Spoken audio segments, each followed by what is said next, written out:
Yeah, so I'm here with Justin Leslie. Justin is, well, to me, he was my first podcast guest on my podcast, TSC Talks, which I don't do anymore. I stopped it probably in 2022, but it was a kind of a series of conversations with individuals affected with tuberous sclerosis complex, which causes benign tumors to grow in all the vital organs of the body. Having children with that, I felt compelled to start a podcast and interview, different individuals affected, doctors, professionals. And I met Justin's mother back in, I think, like 2016 or 17. She was super supportive of some advocacy work. I was running a marathon and we were in a Facebook group and she reached out to me and she was just like the first person I met that was really like, you're doing great. You have kids with this diagnosis and you're out running marathons. And she just built me up. And I to this day, I'm so grateful for her. And so we started to become friends. And then when I started doing the podcast, she's like, why don't you interview Justin, my son? And I was like, oh, okay. And so, I think it was a phone call. We recorded a phone call and I used to be able to, that's how I did all my first podcasts because there wasn't the law or I don't know, the app, they let you use an app. Now I've tried it before and it's, it, it's too complicated to try to do it on the phone. And then, we had COVID and Zoom came on. And so Yeah, Zoom University. So Zoom thanks University. for having Yep. me on, Jill. You're It's welcome. well, So anyway, so Justin was on and we were both in really different places. Um, together in our understanding of the medical system, at least this is my perspective, and you can change this. And you were going to school to study pharmacology, and you were going to yeah, find a cure for TSC. That was one of your missions, and yeah. I just I was felt a like, junior. I was a junior in college at URI, and I remember doing the interview. I think just upstairs in my in my college house with my buddies, and I did the call on the phone with you, and yeah, I was going through my pharmacology classes, my pharmaceutics classes, my pharmacodynamics classes, and I I remember speaking with you and just saying, yeah, kind of virtual signaling in the sense of like, I'm gonna make this cure. I'm gonna come up with the drugs that are gonna fix this disease, right? And that's kind of right, like where I was at, where there's no shaming anybody who thinks that pharma itself is the cure or the end all be all for fixing TSC or any other rare disease. But ultimately, I've come across that there's 250,000 drugs out there and none of them cure anything.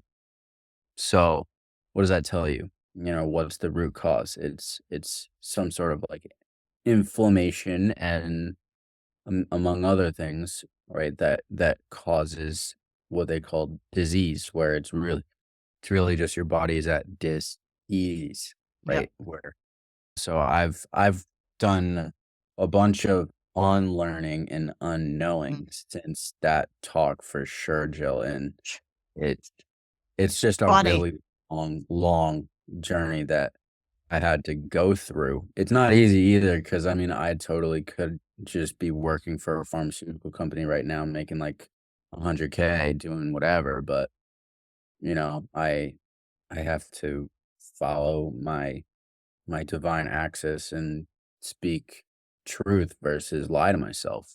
So, Yeah. Yeah. It can be a little bit of a harsh awakening. At least it was for me. And that was, part of the podcast was each interview I do, I was a little more horrified. And then, um, starting to realize that, I don't know, that the things that I had counted on to be helpful and supportive and promoting quality of life were actually more trapping people into systems and with these treatments and these medications. And I started to notice that like the pharma profit off of the TSC. Like I started clipping articles and I'd see these the market shares and people were like this is a cash cow for the pharmaceutical industry. They are not invested in finding a cure. They're invested in capitalizing. And I'm not saying that it's all straight black and white, but you know what I'm saying. So I get your harsh awakening there. Well, And it's right. I mean, even in the Bible tells us like beware of pharmakia, and it's called pharmakia. We're dealing with pharmacies, right? Pharma itself is literally farm, like in pharma, like it's harm, big karma. right in the middle. It's pharma, right? So you can capitalize the harm right in the middle. It's like it's all subliminal messaging in a sense Yeah. that I've seen and, gotten myself out of in a sense, but it's all part of this journey. I'm still getting grounded in the sense as to what I'm going to be doing next after the release of this huge whistleblower story, Project Whistleblower. And Yep. I understand that it's a really important story, and I really hope it touches the people that it needs to touch. I mean, it's gonna grow in a sense, right? I mean, it's only a few days old at this Oh, yeah. point. It's only 6 days old. Zero Hedge actually just published an article on I it. saw it. So they have, like, a little under 2 million followers on Twitter, so it's kind of creating a line in the sand, essentially, is what I'm calling it, where, I put so much out there on the line, right? Putting my neck out there, putting the truth out there and what I really feel about all of this. And, it's gonna trigger some people, that's for Oh, sure. oh yeah. I'm sure it already is. And just to um kind of connect the dots here. So you're on my podcast back, I don't know, 2018. And so you were in pharmacology school. And so why don't you kind of update, because I do want you to share, before I go into the other questions, share this trajectory that you've been on. So you were like all in with the pharma mentality. And so kind of walk me through that, this, as you Absolutely. have And like 100 times before already.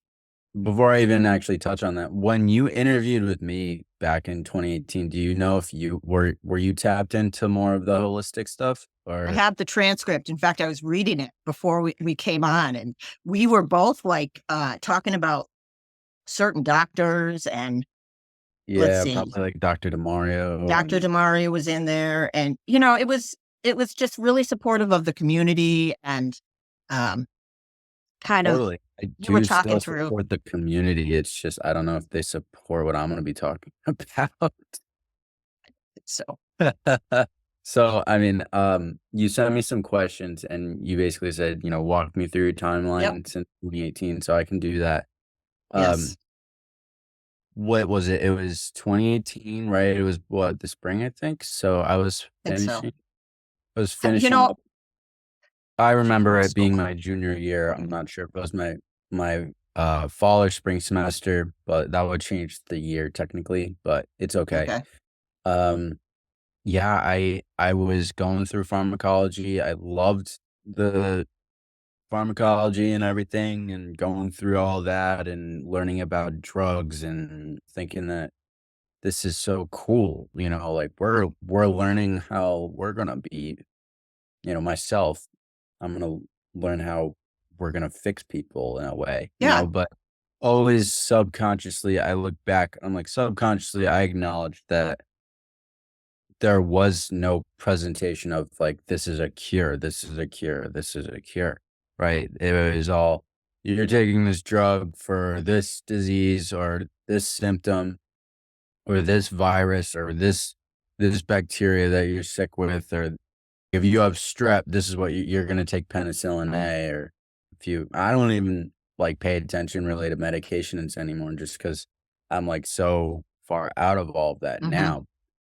Yeah, I mean, I was taking pharmacology classes to the point where, I mean, I didn't even really get into this probably with you because, yeah, I think it was actually the beginning of my junior year that we okay, spoke, Jill. So it took me, talking on your podcast and then boom, like I really had to buckle up and get ready for the ride of what pharmaceutical science school was like. really. Yeah, like pharmacology, that puts you through the ringer. Like you have to study like nobody else. Oh, I bet the Mm. chemistry and all that stuff. Like, Yeah, I mean, the chemistry, the biology, like it's a combination of everything, mechanism of action, right? And like when you're dealing with certain drug classes, and then you're dealing with drug interactions, and all of these things coming at you all at once, and you can be tested, like it's a 50 question or 75 question or sometimes 100 question multiple choice exam. The smaller exams might be like 2 or 3 drug classes at a time, right? Mhm. Say we were doing like cardiology drugs, and, Wow. then we would go into GI, we would go into neurology, we'd go into, any class, you name it, right? I wasn't necessarily learning drugs that people would take for TSC specifically, maybe Mhm. some drugs for epilepsy that, but I don't fully recall Yeah, all of that. of Um course. But yeah, it was a lot, and I did thoroughly enjoy it Mhm. in a sense of, like, I had my buddies that I would study with in the library, and we would pull all-nighters, and it was like a, "We're in this together, we're miserable, but we're doing it together," type Yeah, stuff. Like, I remember yeah. finals classes or finals, like, my junior year where, like, myself and a group of us were literally, like, slamming Red Bulls, slamming coffees, like, and it's really not uncommon at all for, people to, like, get it take literally take, like, amphetamines in a Oh, sense. sure. You stay awake, right? And so, they're kinda like candy in college campuses, so, I would utilize that as well from time to time, and it really became almost a not a problem for me, but, like, it was just something that I wasn't necessarily proud of, but it was something I thought of as, like, necessary of, like, "Hey, like, I have so much information to get through that this is gonna make or break me in a sense," you know? So, it was a lot, A lot of and pressure to yeah. really Oh, junior year was really, tough in a sense, but I powered through. I got, like a 3.8, 3.9 or something awesome. GPA, like, or maybe even, close to a 4.0, like, both semesters. Um, and I was still, like, enjoying my time in college too, but it was brutal, because that's how you, like, lose sleep essentially. Because I'd still, like, go out on the weekends and stuff, and, or when I could, right? So, Great. in my senior year is kind of where COVID actually starts rolling Okay. itself into the world. It Awareness, yeah. Yeah, so I was, living with a different group of guys, and, um, the first fall semester kind of flew by, and then spring starts, and there's already rumblings around COVID, right? Because that was happening, like, October 2019 is right when all of this started, like, rumbling of Wuhan, and there was Event 201 that occurred, and, Right. um, Right.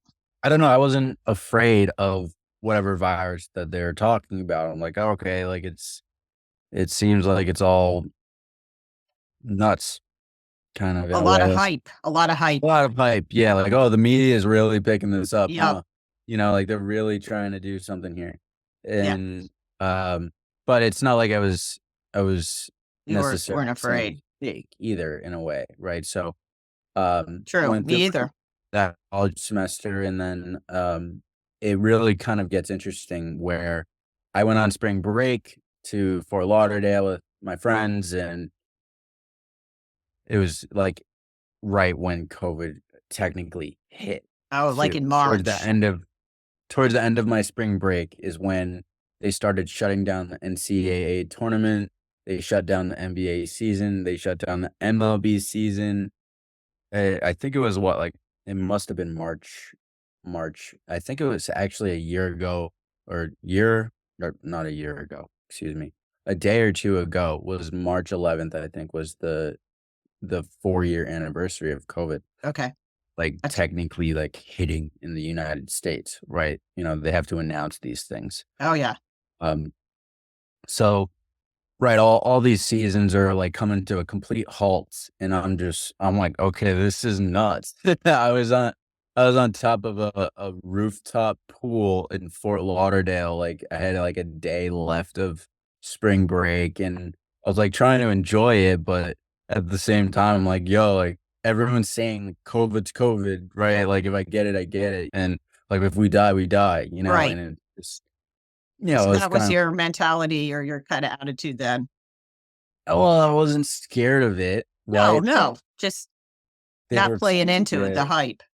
Like, I already was looking into what a coronavirus is, and it's like, it's literally just a common cold. So, I'm like, okay, this is Right.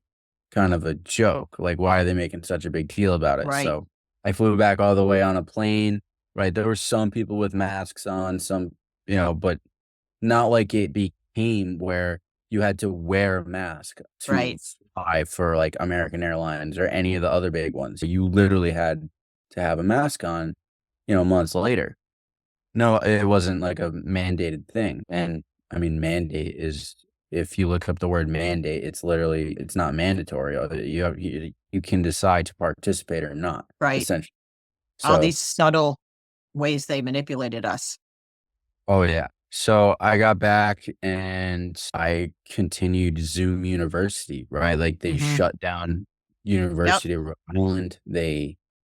They were like, "Yep, no one's on campus anymore for the rest of the entire school year." Yeah. I didn't get to walk for my college graduation, right? So then, those few months were, like, kind of insane to me because I was like, I didn't know whether I should go home to Connecticut or if I should stay in Rhode Island. Hmm. So I went back home, and then I did go back to Rhode Island to, like, just enjoy my final time there with roommates and, just get whatever college experience I could. Um, Well, you and paid so tuition, so might as yeah, well get the most out of it. Jeez. yeah. Well, it was a ridiculous time Yeah. period, and so, um, yeah, I didn't get to walk, and then so once I Well, yeah. graduated, it was kinda just like, "Alright, like, here's a handshake with your roommates, like, you did it." So, I didn't have a job out of college, and so I was applying to jobs, but it was just Yeah, a I weird remember you reached time. out, I think, and I Yeah. tried to shoot your resume around to people I knew. Yeah, But it yeah. was a Oh, weird time, Jill. Because I mean, people were telling me like, "Oh, you're in pharma, like, you're always gonna have a job," and they're like, "Oh, come on, it's COVID, like, all these pharma companies are hiring, like, come on." Like, eye rolling at me, like, "You should be able to find something," and I'm like, mhm. "Yeah, I guess so," but it's also the midst of this, scamdemic in a way, right? Yep. Um, so I was applying to graduate programs, pretty much specifically at Rutgers, because Mhm. I wanted to work on like research for tuberous sclerosis, actually. So, Gabriella D'Arcangelo is a professor at Rutgers who has done research on like mTOR C1 pathways and its connections to tumor suppressor genes 1 and 2, which have Yep. to do with TSC, right? So I was like, this is gonna be a match made in heaven, right? Absolutely. That's I'm gonna huge become for this lady's master's student. She's gonna love me because I have TSC. Like this. right.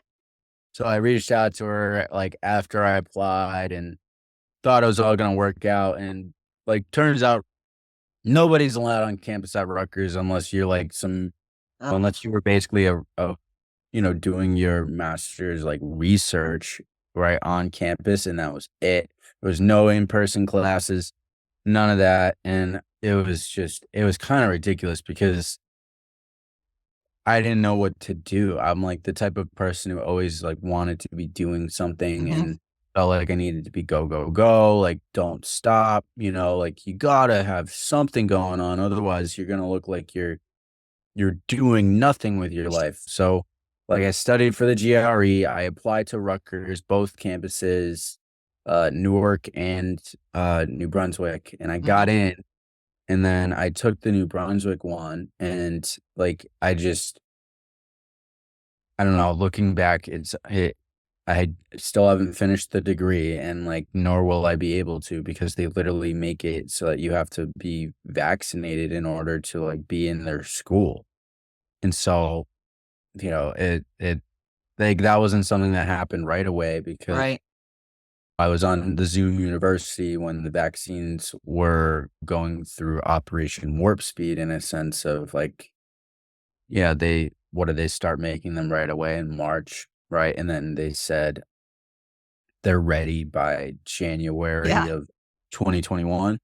So Yeah. I was in my first semester and I felt like I was waking up entirely to COVID Yeah. itself and how it was a complete plandemic at the time, not a complete scam in the sense of, but I was so close, right, to like Joe, like, and in Project Whistleblower, I hammer home obviously, and we've talked about how virology itself is pseudoscientific, Hmm. where there are multiple proofs, right? It's not just coming from like one source. It comes from all over that we've been at war with Oh, yeah. ourselves essentially in our minds, that Mm. being told by the people that are educating us that what makes us sick are these invisible enemies of viruses. And so, I was still stuck in that world a little bit, and I thought that COVID essentially was the flu rebranded, which it was in a sense, right? I mean, nothing was really changing. Nobody was really dying that had different symptoms from the Yeah. flu. So that's what my analogy was. It's like this is the flu and or it's COVID and it just came from a lab and it's not like, come on, it didn't come from a bat or a wet market. Like Right. Right. they're pulling that narrative out of their what because Right. are messing with us, right? And a lot of people don't have your background or to grasp these things. It's so insidious how they indoctrinate. How that system just indoctrinates us from so young. So it's hard Well, to go to the no virus. That's I I will. totally understand. Yeah. And Yeah. I'll address that and I'll address why I believe that is so, and then we can continue on. Sure. I think what really gets people hung up on when you say like, "Oh, there's no virus that's making you sick," right? Well, these people who hear that then say, "What do you mean? Of Right. course, I'm getting sick. It must be something." The reality of the situation is that we as mankind, men and women, we don't understand the phenomenon of contagion itself and like what makes us sick truly, right? Like, because there's the topic of the biofield and, when or even shedding in a sense with the COVID-19 vaccines, right? People are like, "Oh, you're shedding on me. I got sick and you messed up my menstrual cycles," or "I got sick after you were vaccinated," right? And I wasn't Hmm. vaccinated. Is that shedding? Maybe, maybe not. Yeah. But the way I I had look an at it experience with that. is we have these, fields around us of energy that can communicate with each other that we're not, we're not conscious really Like to that at resonance. all. Yeah, it's resonance. And so, I've experienced that in a sense, even just recently with my sister where she was not feeling well. She gave me a hug. I was perfectly fine. I went to bed, boom, woke up feeling like, Crap. caca in a sense, right? I felt horrible and I was like puking up bile. I had nothing in my stomach and it was just like, dude, what? Like Julia's biofield must have communicated with me. You needed to have the experience. And so, yeah, so it was Yeah. The detox principle a of. detox, signal essentially coming from her, is the way I look at it. And so, I went through that and I did a fast for about 24 hours and I woke up the next day feeling great. Didn't need any ibuprofen, didn't need nothing. I just Wow. Good job. sure that, I rested. Resting is really one of the most important things that can help with healing, right? So, but okay, so now I'm going on a little bit of a tangent, but Okay. uh, so at Rutgers, right back to Rutgers, Hmm. is when I was fully waking up to COVID itself, and I wrote a huge paper called, COVID-19 Uncovered, and it was like 10 plus pages long. It was supposed to be a case study for my drug development class, and Hmm. my professor was very he was probably left leaning in the sense of he was liberal and Hmm. all that. And I'm not a political guy at all Yeah. anymore. I'm very much like it's all two wings of the same bird. Oh yeah. Right with you. So with all of that, I decided to watch the documentary Plandemic 2, done by Mickey Oh Willis. yeah. And I've seen it. so, yeah, a lot of people in the truther world have seen it, and so I watched that as, like, a resource for what I was going to be putting into Wow. this research paper. It had all these patents, David Uh-huh. Martin going through all of them, and Oh yeah. He was so intense. I looked them all up and go bing, bang, boom, right, this patent for this, right, and they're talking about cryptocurrency and all these crazy, crazy things. But linking it to, these quote unquote like man-made viruses, man-made coronaviruses, SARS-CoV-2, and um, outlining how Kerry Mullis himself was, he died from a pneumonia Right. right before COVID started, and how he would rip Fauci, how he said Fauci doesn't know anything about anything. That was like all in there in this research paper. And I basically was dismantling the COVID-19 narrative, saying Hmm. that, like, it did come from a lab, it's not from a wet market, but, that the virus itself is quite literally, like, blown out of proportion as to how deadly this thing is. And I wasn't fully tapped into, like, the hospital protocols yet that were killing people Yeah. actually, right? So, we can touch on that now where, I mean, I've learned since that remdesivir is one of the major drugs that was Yep. given people, as well as, I mean, ventilators in general too, I was were gonna say were ventilators. were murdering people essentially, right? Like, I heard that it was like 80% of people that went on a ventilator ended up passing Yeah. away. And I mean, Horrifying. it's horrible because, I mean, what a ventilator does to your lungs is it takes your alveoli, which are like really like level, uh, micro level cells, or, little branches in your lungs. And a ventilator goes, "Boom," right? Makes them go Yeah. blow up and Kind of come back puffs them out. down, right? Up and down, up and down. But once you get off of a ventilator, then your alveoli don't even function anymore. So you're essentially you're shooting yourself in the foot, I believe is a good analogy for that, where once you go on it, it's really hard to fully recover from. So the fact that they were doing that to people is also kind of sinister in a way. Yeah. So and it's I mean, my friend Alex Zek talks about this all the time, that, like, literally I think the top symptom during COVID-19, right, during the pandemic period, the number one symptom was anxiety and fear-related disorders. I was And, just thinking that it was all fear. well, that all like, I remember going through I was literally walking on eggshells every single day of my life, always watching the news, remembering how CNN is, like, just got this ticker, ticker, ticker, ticker People of dying. people dying, and are you serious? Like, this is our world. We have to absorb this information. Why are they putting this in front of us? And if you go outside, it's not like you're gonna, like, acknowledge it, or see it, go for a walk, and it's like Right. kind Oh, of flexible.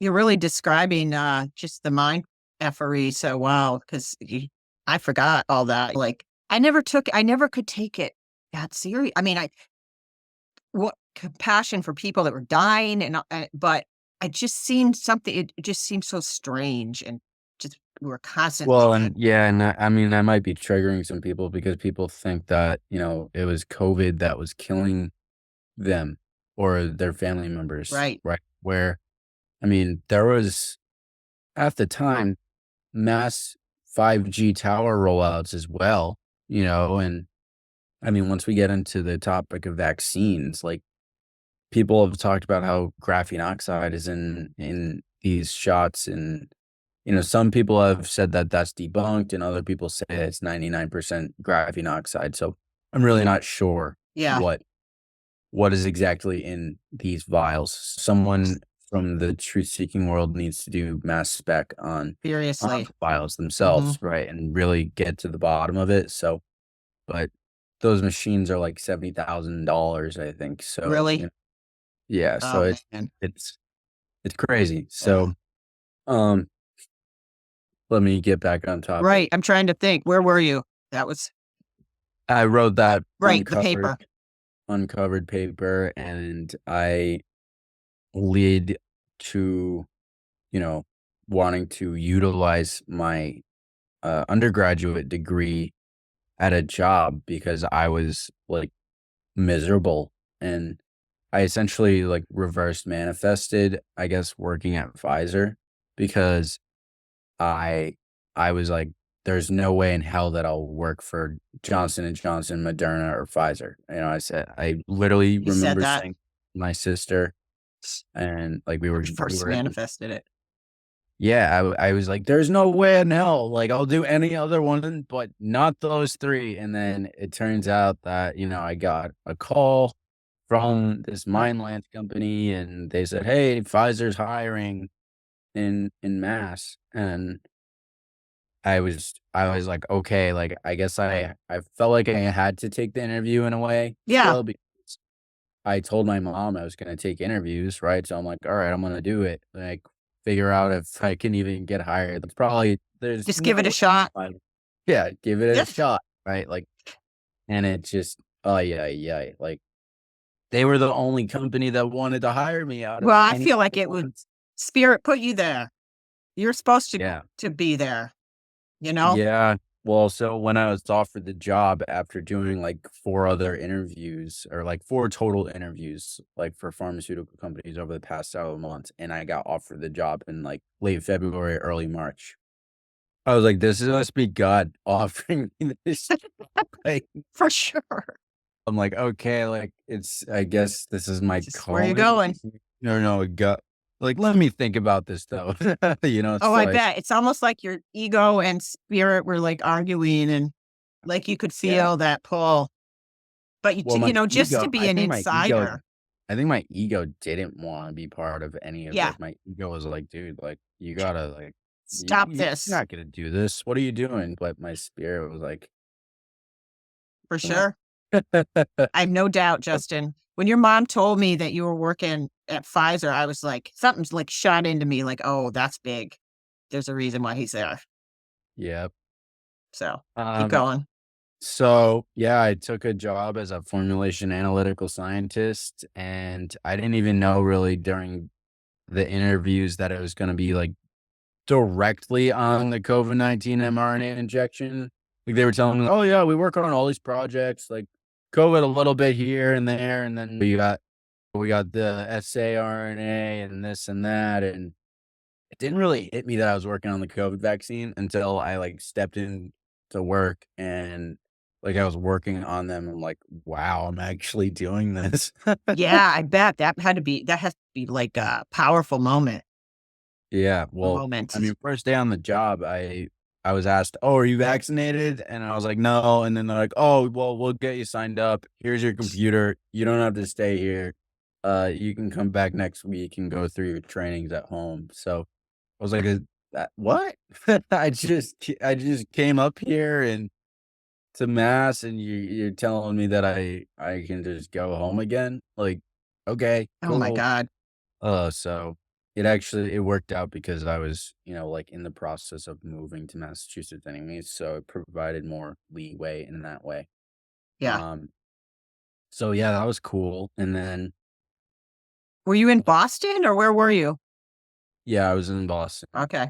where I was at, so like 35-40 minutes south of Andover, which is where the Pfizer campus was. Okay.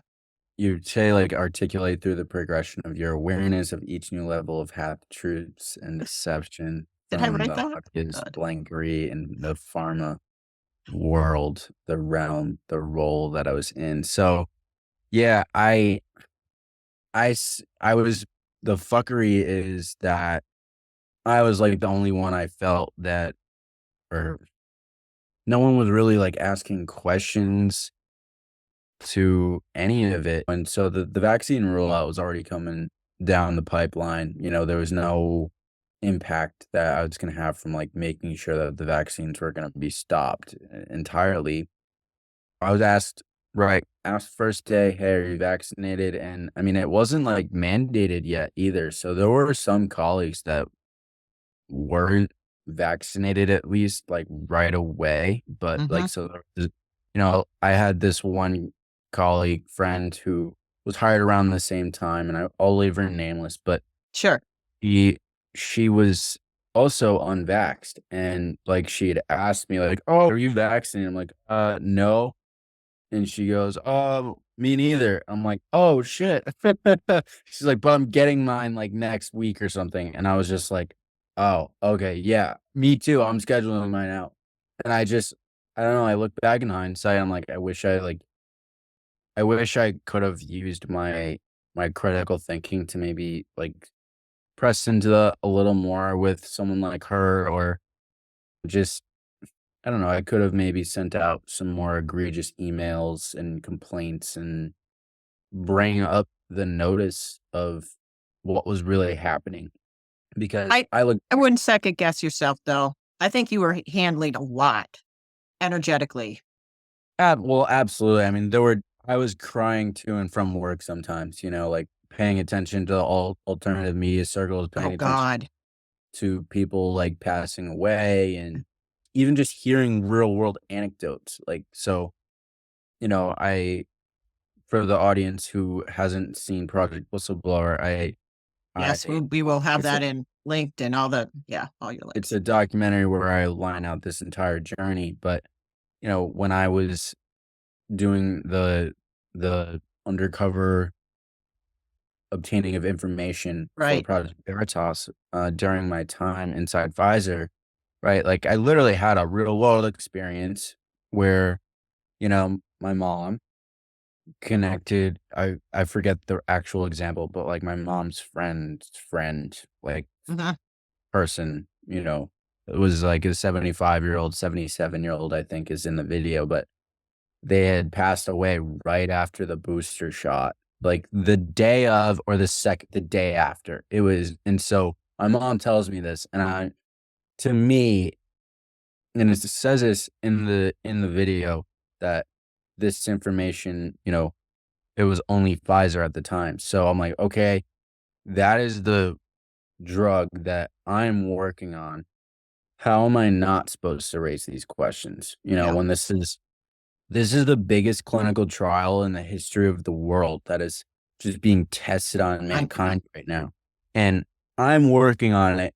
I have the privilege of working on it in a sense, and I have the privilege to ask these difficult questions and get to the bottom of Mhm. everything in a way, and call it out for what it is. And so I was doing that, right? But I also, my credibility as a young Right. 23-year-old That's what I was gonna working on say. the vaccine was not as high as, say, my other colleagues, right? They were up Right. here. I'm like all the way at the bottom. You're Um, balancing that, like, you don't wanna lose the job, but yet, you wanna ask the question, so, like, you're kinda balancing both. Absolutely. Absolutely. So, uh, it was really difficult, like tiptoeing around work. And I mean, Sure, yeah. we were all wearing masks every day. Those were not coming off unless you were eating or drinking water, right? Or drinking coffee. And like, even if you were like in the weight room, like drinking coffee, like some people would literally like go down, boom, boom. And I'm just like, this is insane. Like, come on. Yeah. Or it was just ridiculous. And I I look can only back, imagine. how did we let this play out I too? I think, So like, when we look back at our history, in 100 years, this is gonna be like a laugher. Well, not to minimize the suffering. it's a crime against humanity Yeah, played out. And so we can get to that. But I mean, I have filed affidavits for crimes, liability of crimes against that's humanity at the Pfizer beautiful. whistleblower. So, um, So you're yeah, working at Pfizer and yep, I was yep. working at Pfizer, and we can touch on how James O'Keefe's organization, Project Veritas.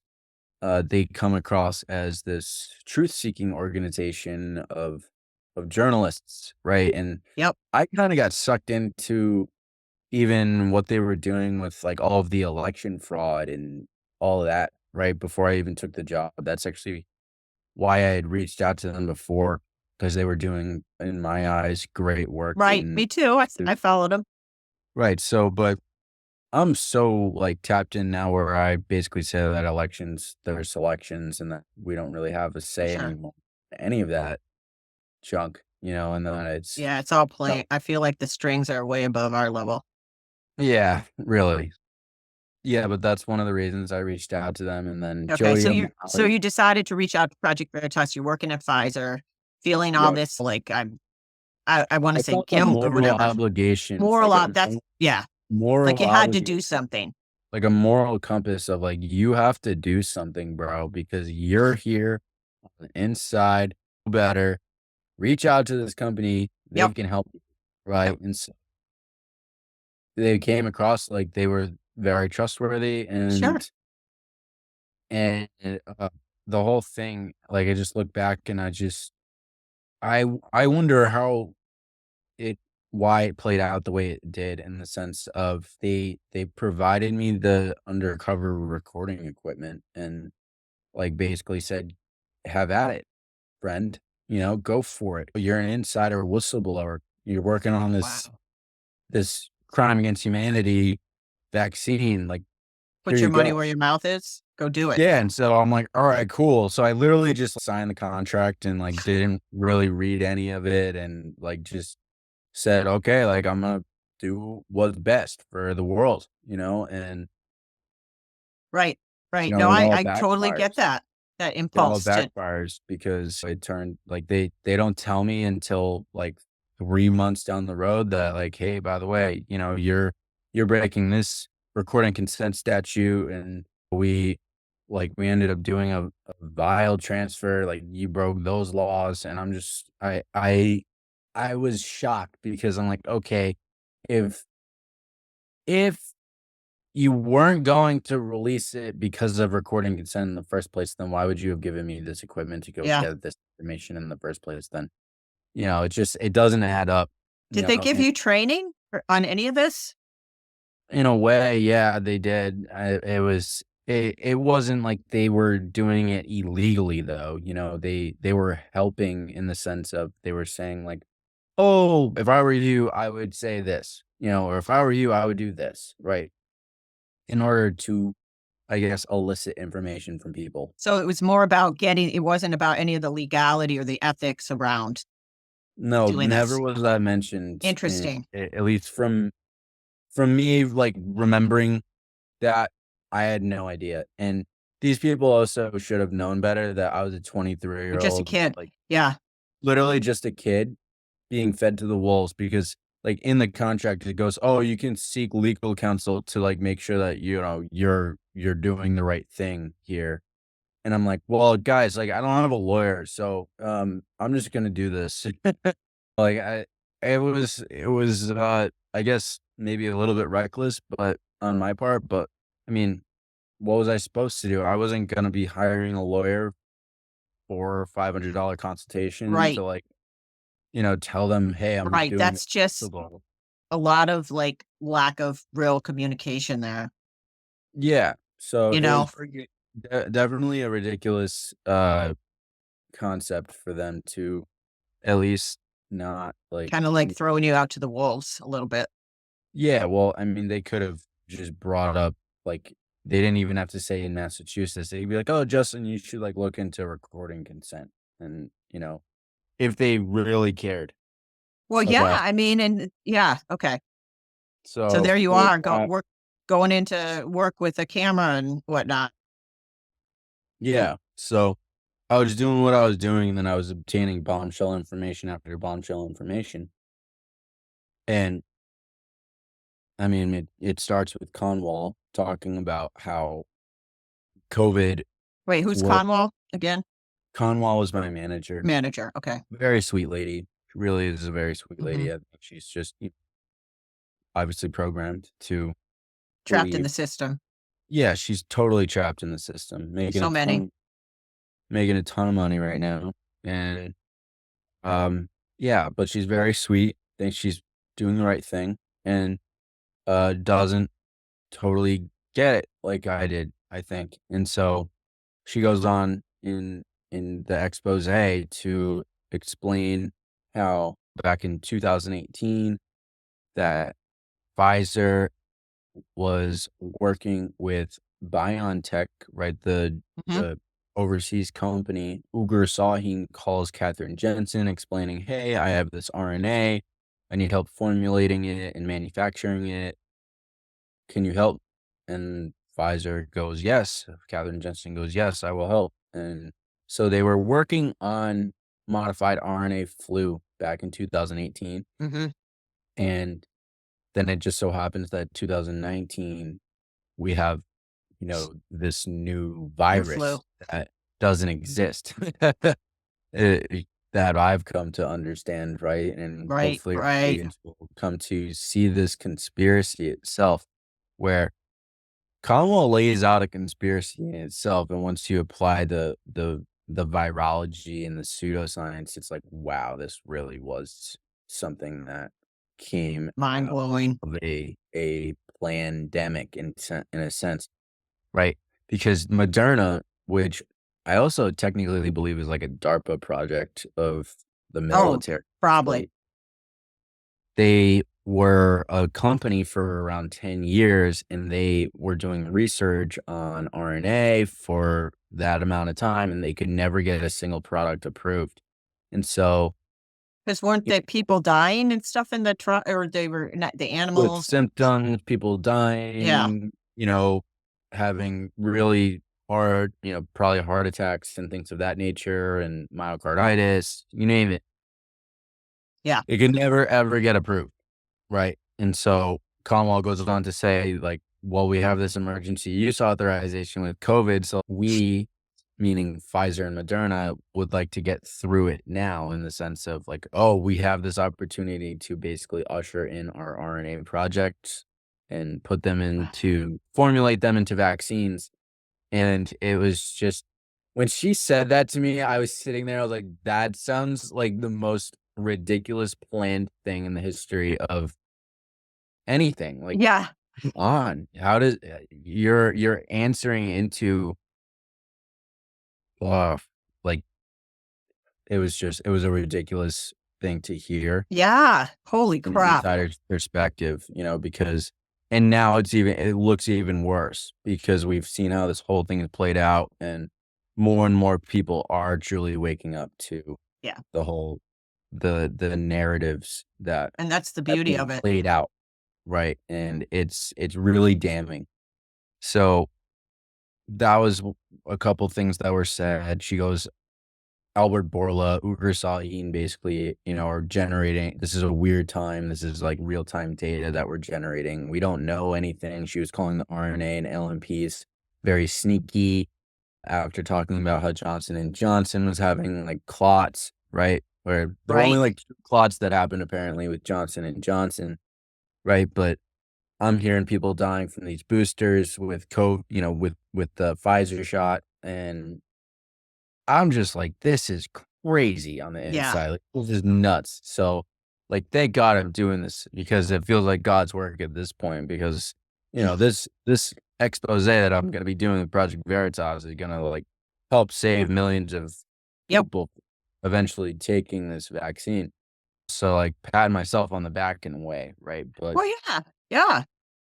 That's so great. I mean, it's super courageous just to, like, jump into that and gosh. yeah. So it all plays out like that, and then I even met Carrie Madej, and we did this whole microscope vial expose, and, like, that whole experience itself was really scary and nightmarish in a sense Yeah, because yeah. I didn't know what I was Just looking at, seeing but it real time, like it was what's like, happening. this is going inside people, like, there were things, like, spinning around, like, the Johnson& and Johnson had a little, like, water parasite or something, like, literally spinning around the black disk, and it was just Wow. mind blowing, and I didn't know what to think, I was like, this is awesome, but it's also super scary that this has gone into what, billions of people at that point, like a billion, probably Right. on a worldwide scale.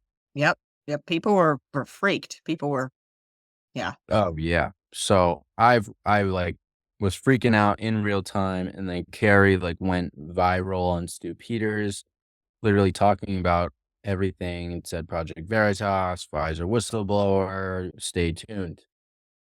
Long story short, right? And Yep. so I'm like, I okay, remember that. yeah. So it was really interesting because it was it was supposed to be coming out, right? That's even what the journalists were saying. Like, Justin, this is like a prelim for you. And then Melissa McAtee, who I'm friendly with, who's also Project Veritas and Pfizer whistleblower, is she was coming out around that time as well. And I don't know her, but I'm sure that I she's would. she's great. She's been a huge support for me. Oh, And good. Melissa was blowing the whistle on luciferase and Okay. but for Pfizer, it was excuse me, for the Project Veritas expose, it was primarily Hec 2293 cells, and how, in vaccine research in general, there were fetal cells that were used for the Yeah. research, like in cell cultures and things of that nature.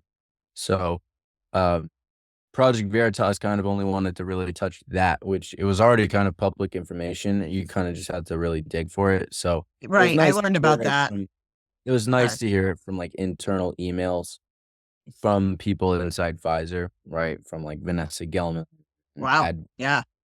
Advite was one of my colleagues actually who worked in the Boston area, and he was part of the emails that were exposed. So um, these people just, they got exposed, but Melissa didn't actually get to tell her luciferase story, and so she started going on Stu Peters and Candace Owens to talk about that, and Project Veritas was like, "What are you doing?" And Melissa's like, "I'm a whistleblower. I'm gonna talk. Like, what are you talking about, dude?" Right. That's what the job is.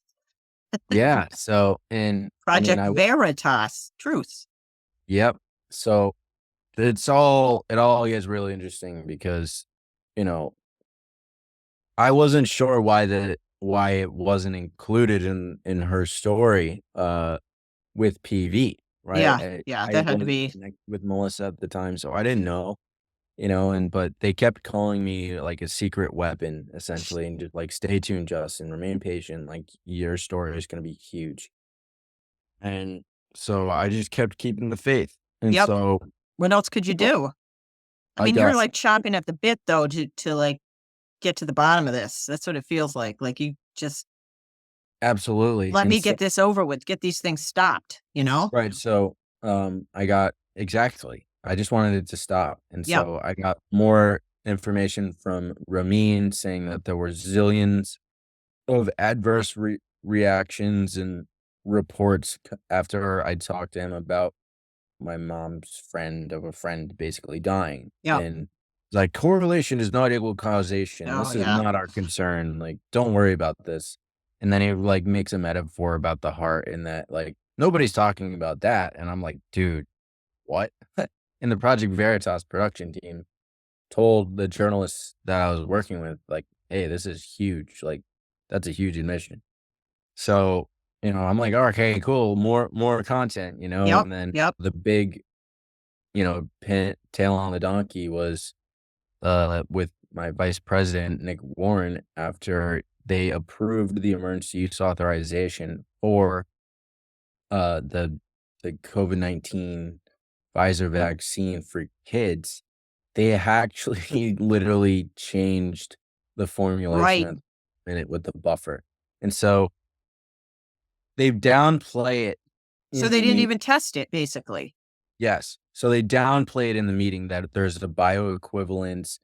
Pfizer and the FDA had consultation after consultation that, like, this was okay.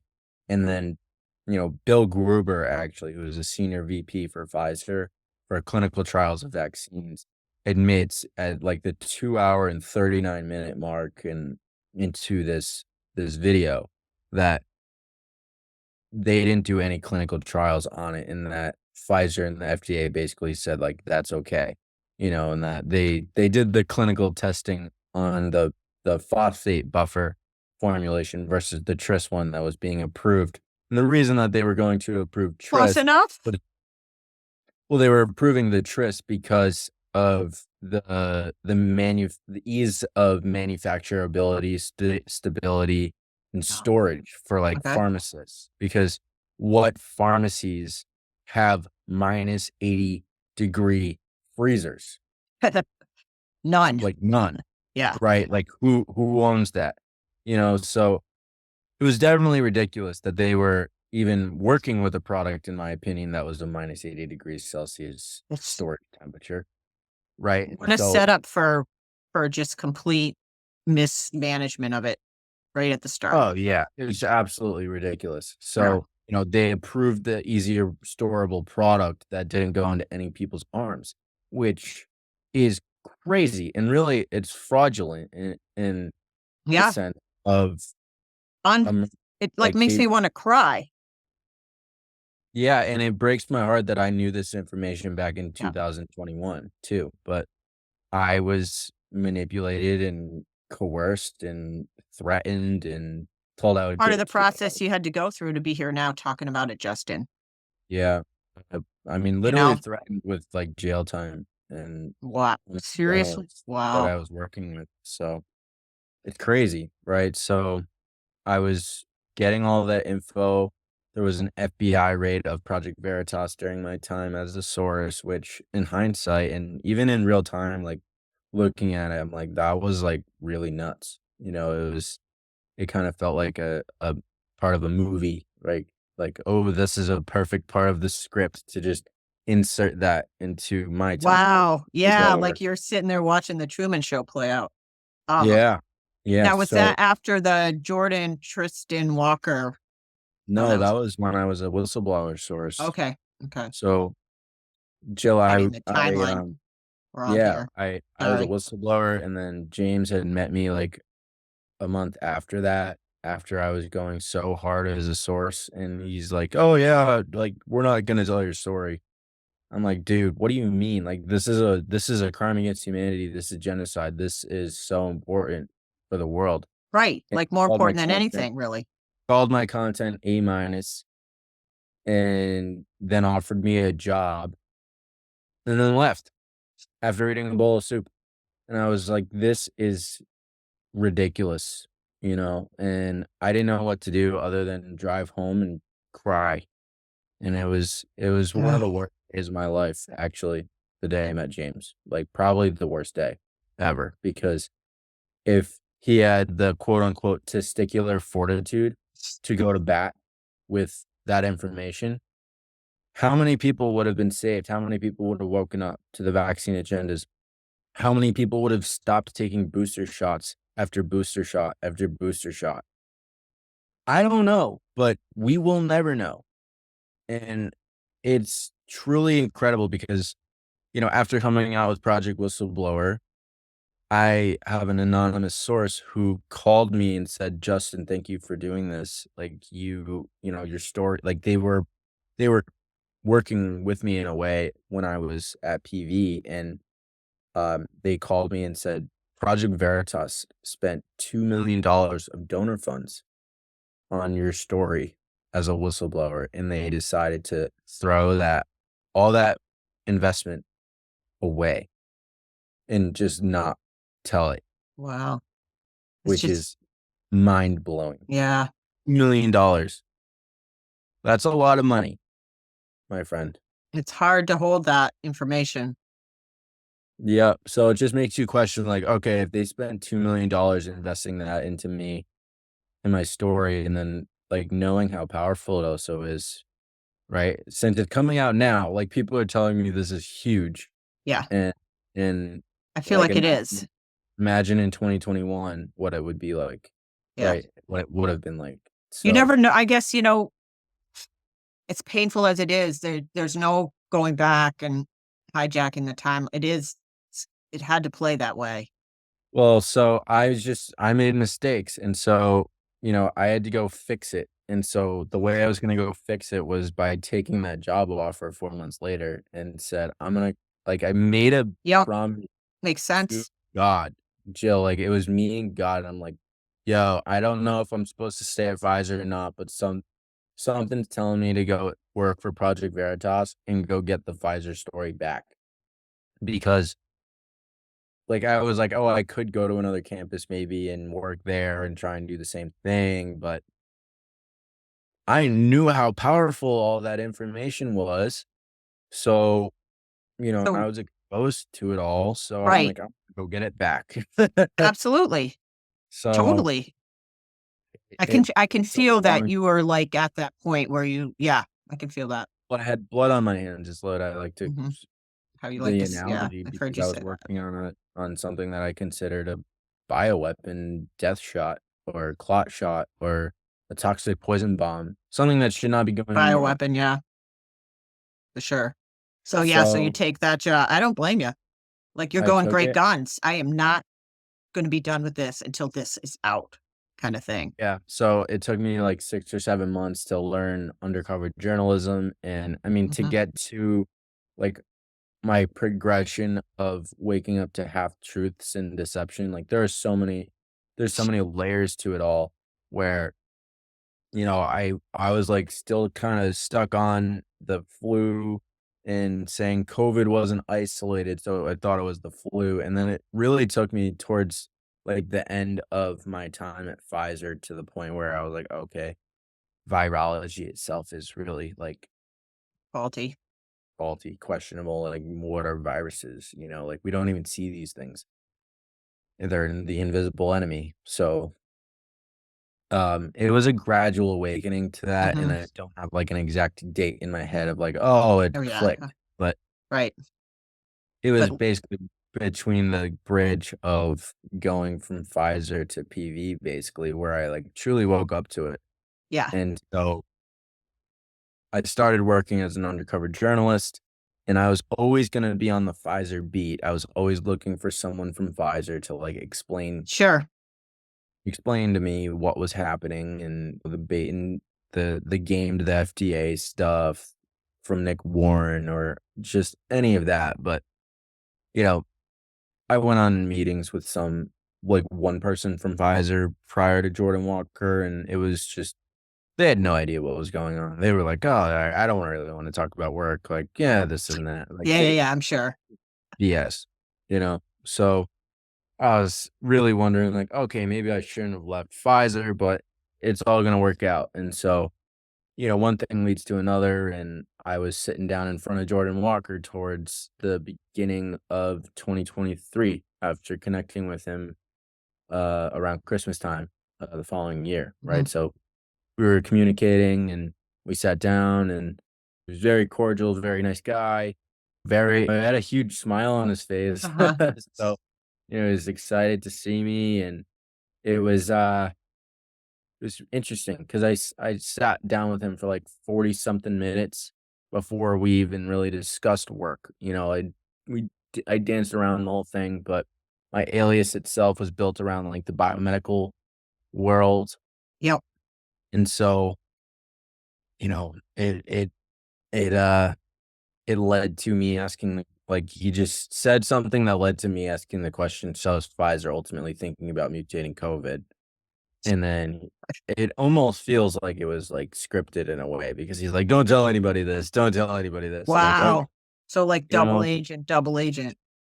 Yeah, I'm like, "Alright, I won't say Holy crap. anything, like, your secret's safe with me." He fist bumped him, and then, he goes on to explain how there's some serial dilution going on and with monkeys and all that, and I'm just like, "This is, like," I was already conscious at that point to Yeah. terrain, and so my head was kind of exploding during that meeting and walked away, right? And, you know, when you're doing undercover journalism as a gay guy, apparently, like when you're undercover and you're supposed to be gay, like sometimes you get a little, you know, frisky. And Yeah. I didn't get kissed or anything, but we gotta hug these people goodbye, and it gets a little weird. Wow. So, Brave. um, Brave. yeah, so, went on a second meeting. After James saw my footage, loved my footage, was like, "This is bombshell, like, let's go." The whole thing Yeah. up. Just like, guys, viruses aren't real though." Oh, no, so you're like, at every level, you're torn. I'm in a matrix of Yes. they're jumping through matrices. Oh So my god, you said that on Su I was thinking that's perfect.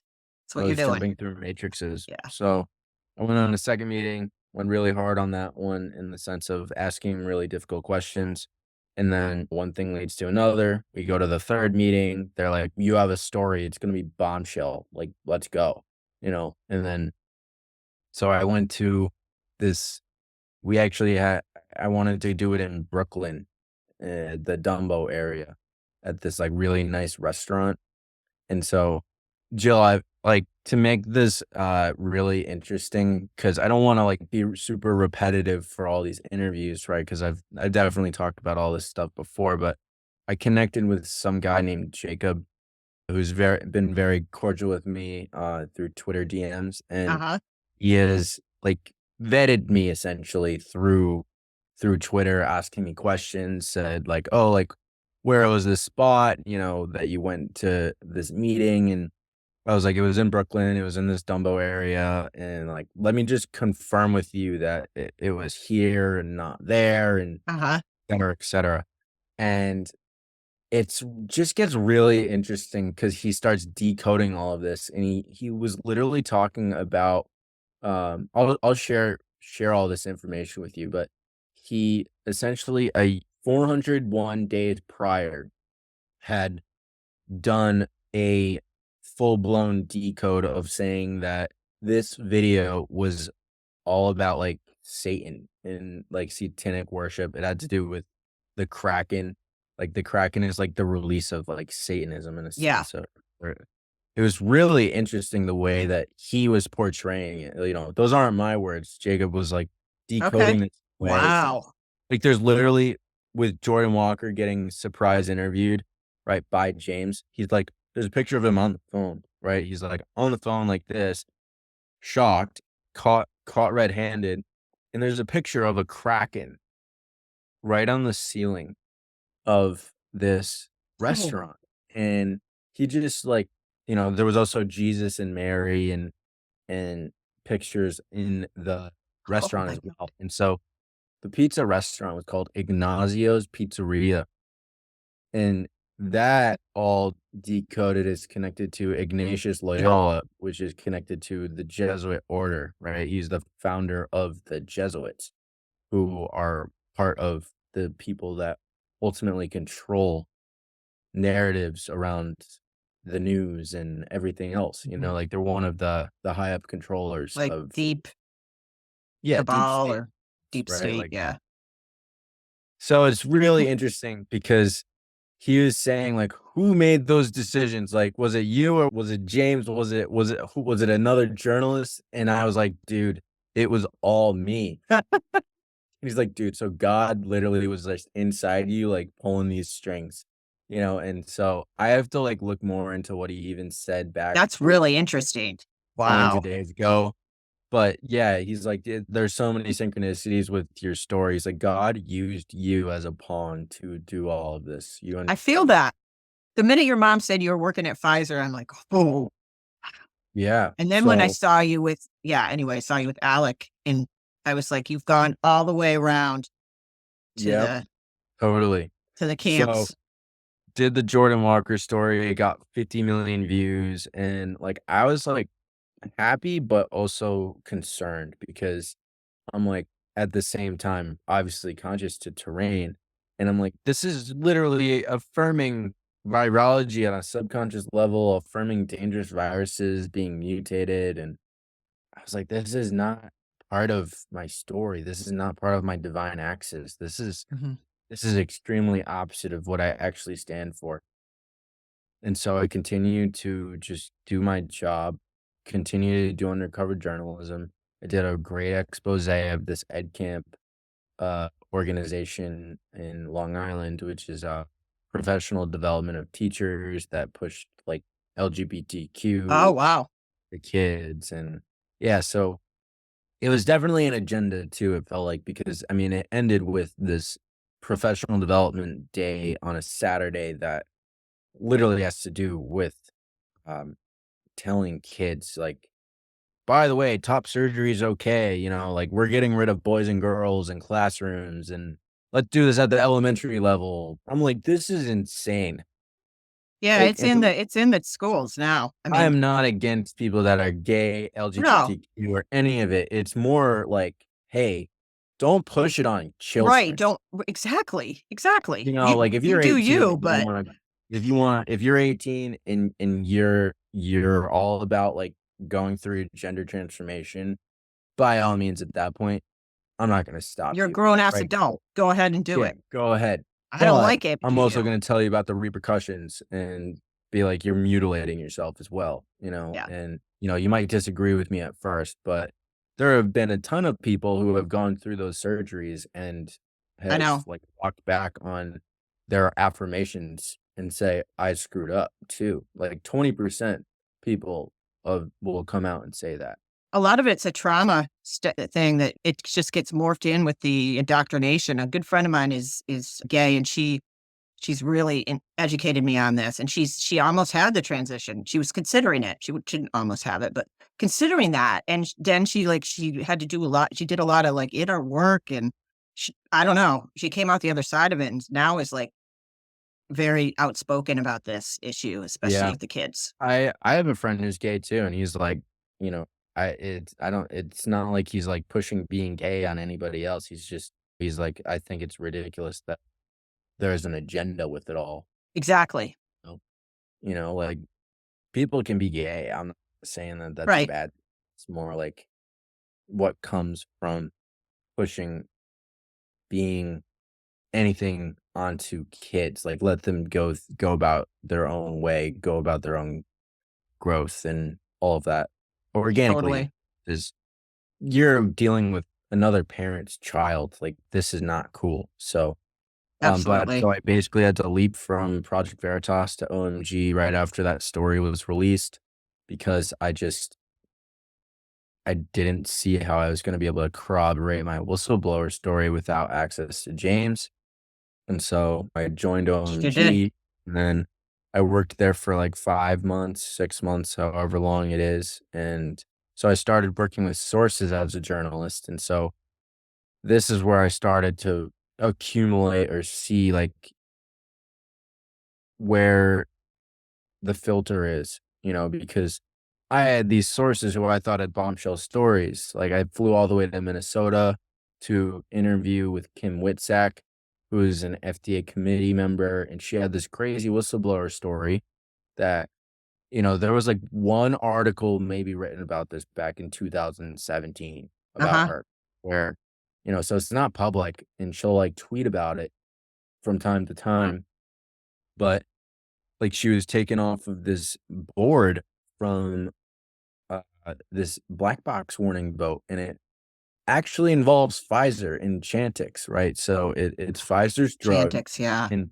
Chantix is a smoking cessation drug Yep. that you have to be cautious with because there is a connection to violence, and there are literally people that psychiatrists that will not prescribe Chantix based off of these reactions anymore, and there is no black box warning on it still.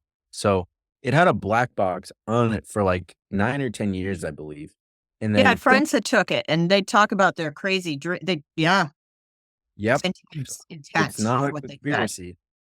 And Kim was taken off of this committee vote because she's like the safety consumer advocate. And, Pfizer paid off like $250 million of like lawsuits to like keep people shut up, sign Wow. NDA, like Yeah.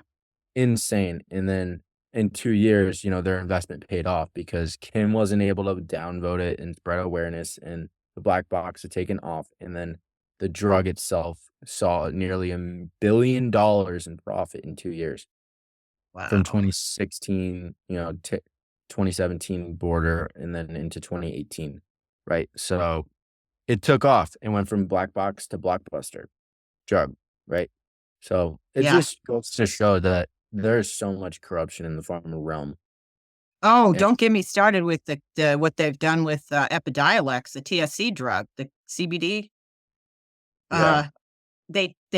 Basically took the cannabis plant, which you really need a whole plant cannabis to really be super effective, and they stripped it down to just a complete isolate, and then they dumped a bunch of food coloring and stuff in there, and they somehow there's all these politics around how they got that drug to um come to be approved, and it Mhm. hijacked the cannabis industry, the other aspects of it. It's really insidious. I can't explain it that well, but I that woke me up big time. I was like, what?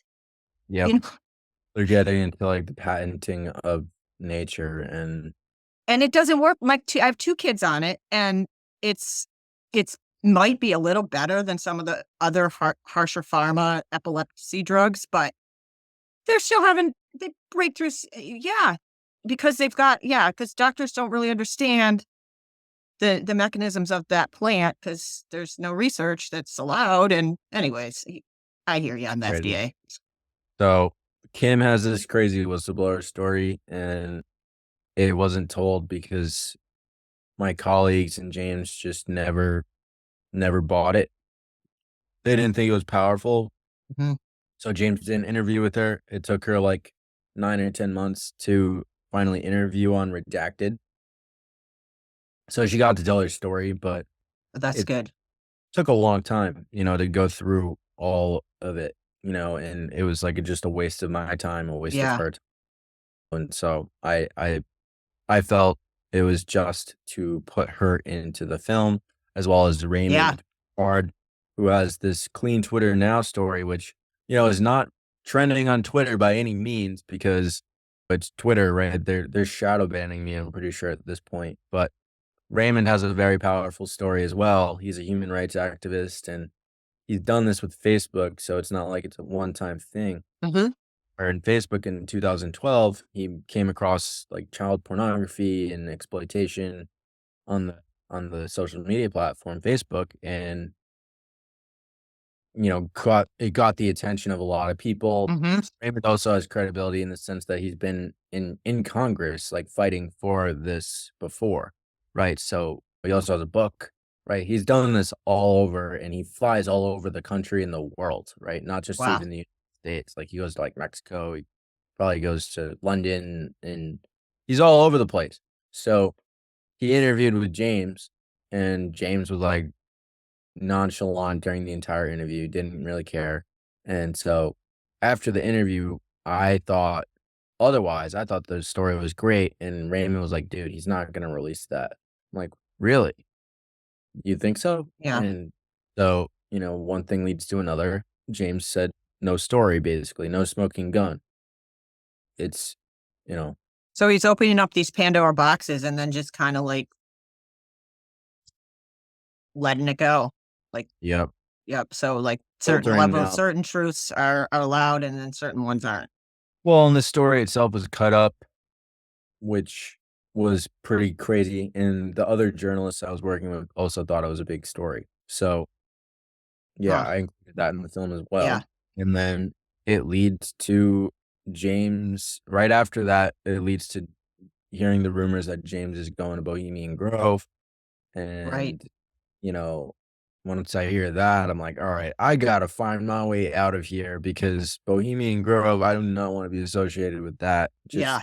whether you've heard of the Alex Jones Bohemian Grove infiltration or not, it's just a sketchy thing, right? And I mean, the timing of all of this is interesting because I mean, there's this YouTuber who's named Dancer One actually infiltrated Bohemian Grove after Wow. the 2023 encampment this year, and they caught a lot of information on the second infiltration. They saw the owl both times, and they've, saw like, were confirming the encampment slips and like, "Oh, they were here this year. This one says 2023." And it's Wow. just, like, cremation of care posters, and it's really just it's so ripe for conspiracy because nobody will speak on this at all, It's that goes. bizarre. There's a statue there literally that, like, as its hand over its mouth, like, to remind you that you're sworn to secrecy and you can't talk about it. So, Wow. That's just once I started creepy. uncovering Bohemian Grove, I didn't know what it was till we talked in January. I'd never heard of it. I had to go look it up, to be honest. A lot of people actually don't know about it, but a lot of people in truther circles and conspiracy Yeah, circle, they really do. So it's a bad look, to say the the least. bad luck. Yeah. Especially when you're doing these sting operations like James is, like, you're getting invited there, but you wear undercover cameras all the time. What? It just like it doesn't make sense. Yeah, it doesn't make any sense. So, my colleagues and I like kind of banded together to see if he would go or not. And then once he got back, he didn't say anything. I got the tent slip information where it lines out the Bohemian Grove tent slip. And then thing And leads you to have that in your another. film. Yep. And then he comes back from Bohemian Grove, and I called James because he apparently wanted to talk to me, and he's like, "Yeah, I went to this Bohemian club. What are you doing? How do you feel about it?" Right? And that's when put my foot in the ground and said that enough is enough. Like, that's too much for me to say yes to, James. And so that's where this story of my whistleblower story comes to an end, other Hmm. than putting together this documentary to tell the entire journey. So, And the um, documentary is fantastic. I've yep, watched for it. the I've shared it. audience, I just, that was all from, my perspective, speaking with Jill in a conversation. But for those of you who are interested in watching it, it's a 2.5 hour film that's Yep. cut into 2 volumes, and it's really well done. And Um, it's catching some steam in the alternative media circles, but the mainstream alternative media industrial complex is pretty much refusing to report on my story. And the best part is that the information that I'm presenting as a Pfizer whistleblower is actually being reported on. Like, Zero Hedge just reported an article about Yeah. it, I and love they're like, seeing that. "This is crazy." They're like, "This is wild," that Project Veritas buried this information, right? So, So keep timing, going I guess, and is yeah. everything. So, Jill, if you wanted to touch on other things other than Project Yeah. Whistleblower, you had 4 other questions that Let's we could see. go through. It says talk about rare disease and vaccines and TSC. Yes. Let's just Um, the potential was potential that yeah. TSC was initiated by a vaccine and very obvious exacerbation of manifestations with increase in mandated vaccines, and how unconscionable this is, yet how few people understand it. Well, um, I would just can I just add just a note here that I started to Right. notice, I'm a parent, I have 3 kids with the diagnosis. Their dad has the diagnosis and his father has it. So I've seen the thread. And, one of the I think I had a lot of faith in the medical system having children that came in with this diagnosis thinking that there's more treatments, there's more cure, there's more support, and there is in a lot of ways, there's more technology and there is more awareness around it. But what I noticed was, the cognitive issues were much more profound in these newer generations. Like, there are more people being diagnosed, and they seem to be impacted far the manifestations are just off the charts. Like, there's and the number of vaccines that my ex-husband and his dad had were just minimal compared to the ones that my offspring had, it's and been exponential. They start out slow, with, I mean, I woke up to, with my awakening during this entire journey. I was even in pandemic too. I'm pretty sure it goes into how the entire pharmaceutical industry itself was hijacked by the Rockefellers in like yes. 1912, 1913. What is And it? so, The Flexner like report? the Flexner report, yes. And then that just, changes the medical world itself. Like, it was primarily holistic before then, Right, and cancer wasn't even a thing. And then it goes on to explain, like, 10, 20 years later in the 20s and 30s, that then the Rockefellers start, like, the American Cancer Foundation or something like that. And right. it's like, where did cancer come from? You know, it doesn't. You're making these toxic poison We're bombs. Yes. creating the beast to feed the beast. Yes. And so we are going through generational traumas and experiencing the what happens when you allow generational traumas to continue from generation to generation itself. Yes.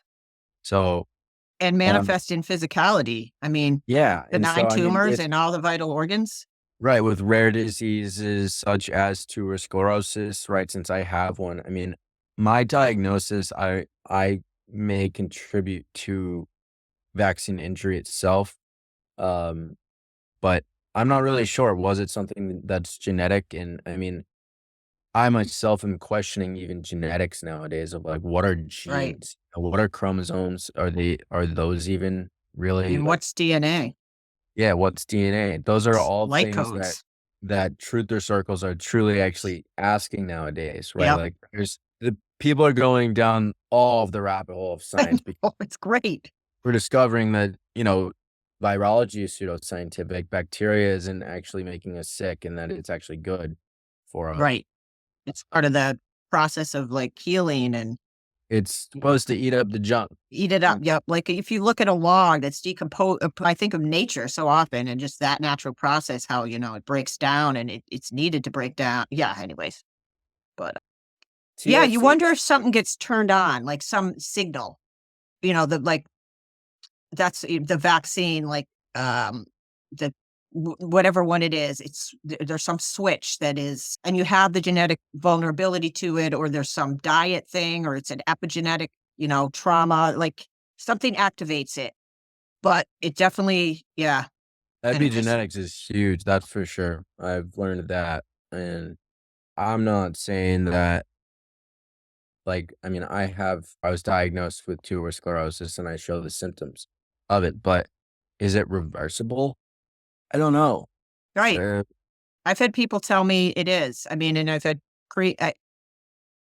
um, yeah, I've heard some really interesting things that are and then very unattainable for the average person with TSC. I don't take rapamycin anymore, Oh, and I used to when I was in my teenage years, and even in through college, I was taking it, I believe. And I stopped just because I was like, once I was really waking up to the corruption in allopathic medicine, I was like, this is not for me. And so when I stopped, my bumps kind of went back up. But mhm. since I've been very conscious and very health conscious, they've actually kind of just become Yeah, well, flat. good. They are hardly noticeable unless you get really close up to my face. And it's it is, something I'll have to potentially live with for the rest of my life, but if they can dumb down, then they will dumb down. Um, but the question was various yeah, so with vaccines themselves, for people who are maybe thinking that I'm a quack or something, like, it all kind of stems from even the birthing world where we go to hospitals to have birth. We have hospital births, and then boom, they take your kid out, and then boom, they take your kid away. Boom, vitamin K shot, right? And vitamin K isn't even an actual vitamin, I believe. I know. The ingredients in that vaccine are like pure aluminum, mercury, and all these toxic chemicals, and so they go right into your baby. And the What's the other reasoning, one? The the Hep B, I Hep B. believe. These vaccines are going into little kids that can't speak, right? And they're literally a gift from God, right? Like, they come in out of the womb, they just get welcomed into the world, and then boom, evil, like, they're getting injected with toxic chemicals. I It's know. like, you're telling me that this kid's gonna get hepatitis B or whatever right away? And they Jeez. scare you with these horror stories. The Yes. Absolutely. Well, that's what doctors' jobs are really to do. They're smarter than you and, oh, yeah. they know Right. better. You better be careful. Don't do it by yourself. They have this God complex. Oh my gosh, yes, it's an uphill s So, oh yeah, and it's we pretty created crazy. that. I mean, and I collectively, I think we put them on a pedestal, like, everybody, I've noticed that trend in my lifetime. Like everybody is just, oh, if you find the right doctor, I think that was my first like venture with TSC. If we find the right doctors, then we're going to be able to manage this. It wasn't that it was like 100 layers beyond it. Definitely. So, but yeah, we Yeah. put them on a pedestal, and yeah, it's a hard mentality. And there are, I mean, I don't want to bash the whole system because I think it's hard, Justin, because you develop relationships with doctors and people that are embedded in the medical systems, and they, I still need to depend on I can't I can't just pull my kids out, and so it's like this. It's a gut wrenching thing because Mhm. they believe so strongly in what they're doing that it's you can't I can't cut through, and I just kind of, I want to say, I play along and I listen and I respect them as a soul that's here. Um, They're men and women too. right, right. So it's just insidious how this has kind of come along, but I really appreciate your having this conversation with me because there's no one else in this that I've found in the TSC world that'll talk about this. Yeah. So, So, besides your mom. um, yeah, so it's pretty unconscionable in it that that is how the disease itself Yeah. really manifests, right? It's not just tuberous sclerosis, No. right? It's autism, it's Millions of diabetes, it's rare literally disease. Yeah. every disease really does kind of stem from all of this, and, that's why detoxing is really important, and eating healthy as best as you can is really important, and getting sunlight, and then I use the beamer Right. I was sometimes gonna here say, and what there. are your protocols? What are your health I use the protocols? beamer sometimes at night, sometimes I just do the red light therapy where I put it on my eyes in the morning to give me, like, that exposure and, it's like seasonal depression is a thing, so it does help with that. Ozone therapy is really big. I've been using that, Have you? espec I had this eye injury actually where I I was wearing contacts, right, too much, right, like, way too much, and they were dailies, and I was, like, wearing them. Um, I reused a daily contact probably, like, Ways to do that. 4 or 5 times. Yeah, why did I do that? I don't know. Um, but so I got a little corneal abrasion, and then, Oh, okay. like, the God complex in me was like, "I'm gonna fix this myself," and so I went to the doctor and I like, instead of just, like, letting it rest and heal itself, like, I kind of started treating it myself, and one thing leads to another, and so I basically blinded myself, and I was, like, ended up in the Yikes. emergency room, and it was this really bad situation, Jill. Yeah, I was blind in my right eye, and Holy I crap. yeah, so it took the power of manifestation, the subconscious mind every single day, like, doing meditations, and, um, yeah, I was doing that. I was prescribed antibiotics, and I literally didn't Of take them. course you were. I was prescribed antibiotics, I said, "Nah, I'm good, like, this Yeah. was all self-inflicted, this is all my fault," like, I literally I I was told to do, like, some castor oil solution, and it was supposed to be around my eyes, but I put it in my eyes. Oh, whoopsie. Huge mistake, Oh, huge well, mistake. Yeah, you live and you learn, you though, live and and learn. so Yeah. Shit, though. I That's wanted to wash that out, and so I blasted my eyeball with shower water, and then it was just it's ouch. yeah. So I burned my cornea, basically, and so it was all this messed up situation, and then but I've healed, not 100% yet. I still have a little bit of, like, the scarring that I'm dealing with, but I could have theoretically, like, lost my vision if I did enough Yeah. damage to myself, so, forever grateful that God has let me still see, right? Like, it's truly a blessing to be able to see every single day still, Mm, so, a lot of um, gratitude that, yeah.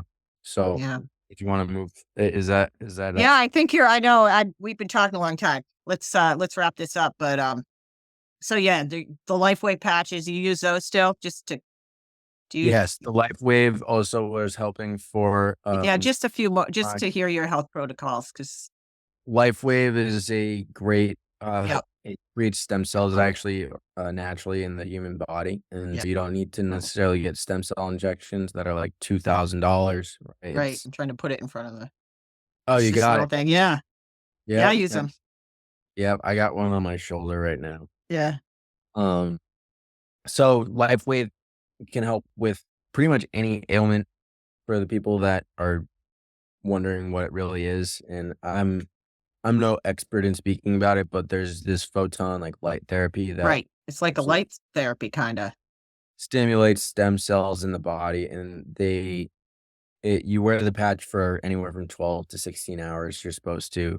Sometimes I wear it too long, like 24, but, Oh, yeah. You forget like I about it. kill you. It's just, I've heard that you actually, you gotta take it off for it actually to also have effect. Your body has to, like, Rest. react to it. So I've been doing LifeWave, ozone therapy.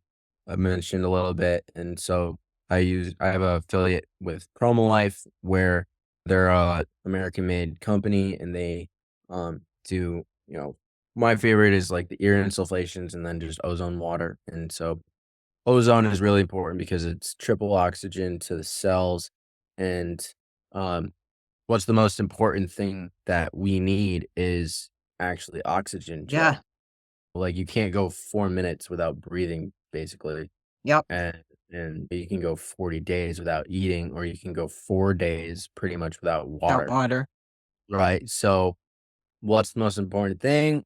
Oxygen, and Yeah. so this apparatus, it's not the prettiest thing in the world, like, you gotta buy an oxygen tank from, like, a welding store, but Really? Wow. yeah, but it's a really, you can utilize it to be your own doctor, and you just also, for people who are curious, DM me on Twitter or, reach out to me on my emails, um, through my website. My That's what I website was is gonna start to say. justintegrity.net. You can email me there. For the actual emails, I have, like, it's called Proton? Ozone Oh, for you have a special email? I will put yeah, all these links in the description, all your links. It's yeah, justintegrity.net.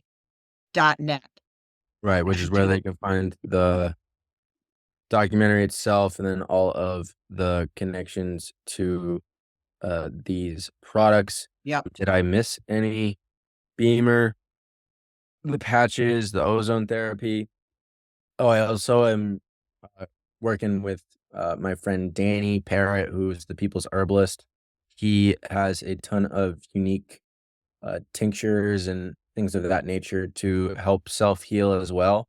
Cool. So if you want a discount code, I believe I can get you 15% if you go to my website and just scroll and click on the link. But for anybody that's curious, about any of these things, you can go read about it on the wellness page of justintegrity.net and just go through, or, if you want to email me, my Just Integrity email is justin@justintegrity.net.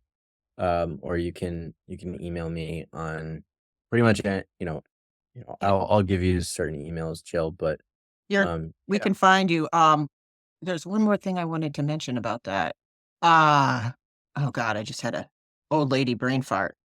Yeah. So, yeah, and to watch your documentary, it's fantastic. It's you'll get the whole story, like I don't know, I just did a beautiful job with it. And, Thank you, yeah, oh, I know, your donation button. So you have a Give, Send, Go, you have a Zelle, you have a Cash App. If you wanna support Justin and his mission here, his vision, please donate. Uh, Absolutely support this cause. This is incredible what he's coming out with, and yeah. yes, I do have a Give Send Go link, so Jill, I'll share that with you. It's givesendgo.com/ like Project Whistleblower, Yep. to just speak that out, and then, yeah, my Cash App and Zelle are also linked on my website if you'd like to send me a Cash App or a Zelle. Just, any dollar amount helps, just 'cause, I haven't exactly been working either. I've been doing full time, working on this project Right. and It making the was right networking connections, and, so but this is God's work, and it was really important for me to get this story out to the world and ultimately remove this weight off of my shoulders and share this truth, and let everybody know that, there's a veil in the media, and now there's a line being drawn in the sand of truth and love versus lies and deception, and understanding that, not everybody out there is really out there fighting for you. They're actually, you know, fighting against you in Keep a your way. eyes open and your heart open as much as you can. Yeah, beautiful. I'm so proud of you and just like cheering you on all the ways. It's just this needs to come out. And what better person to do it than I want to say someone that has TSC, which is one of the most complicated on some levels conditions that you can incarnate to experience. I feel like we're all angels that came down here to really teach society about the crack the effery, basically, Oh yeah. you know? We're moving into Angelic presence.